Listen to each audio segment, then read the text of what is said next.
Well, talk's been all about Black Caviar this week, but one horse that's created plenty of headlines in Sydney, and we're delighted to have him down here in Melbourne, is Sincero. Steve Farley's his trainer, and he joins me now.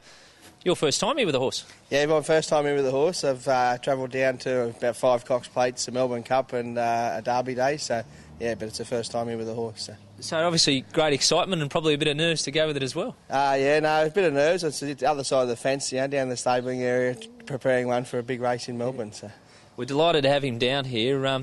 He's built up a great following in Sydney. Yeah, well, he has. He's a winner up there, and just people like him. He's probably the cheap horse on the block, and he just loves to race. So. Well, it's that great fairy tale story that you talk about there. How much did he cost you to buy, and how much has he earned now? He's an $8,000 purchase at the Sydney Classic sale, and he's won $1.5 million now. Yeah, so it's an amazing story. What's he done for your career? He's done a lot for my career. Just not just myself, I suppose, for my staff and everything back home, the buzz, and a lot of owners out there ringing up, and got some new horses in the stable. So. Now, you've set him an interesting assignment, but it's not one that's going to be foreign to him because you're backing him up 7 days off and you've done the trip as well, but he's a tough bugger. Yeah, well, he's unbeaten on a 7-day back-up, so, the only thing he's had to put in this time was the trip to Melbourne, but we've got down here nice and early and got him settled in, and he's really enjoying the weather down here, actually. So. Well, let's talk about last week's run. That barrier might have been an issue in the end, drawing inside. Yeah, barrier 1's not an ideal barrier for him. I did mention that before the draw, actually, but They must have heard me say that and put it out there for me. But no, he likes to have a bit of room in his races, and I think the track sort of cut up later in the day and wasn't real good on the fence, I think, either as well. Yeah.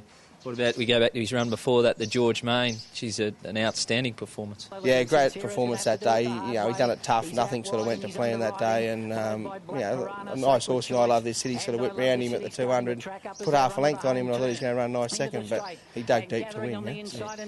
You're down here for that Cox Plate, hey? You've been to 5. You'd love to train a winner at 1. Just have a run in the Cox Place. It's going to be a buzz. But, yeah, I don't know what I'd do if I won one, actually. So. Well, Saturday you step out at Caulfield, weight for age race, pretty smart field. You have drawn away from the rail, so that's a start for you. How do you think you'll go? Yeah, it is a very good field, actually. So, but these are the Cox Plate horses that he has to measure up against, and a lovely barrier in 7. You know what I mean? He's going to stay off the fence and have a lot of room, but he needs to be very competitive in this. So. Put any doubts at ease about the backup? What about the Melbourne way of going?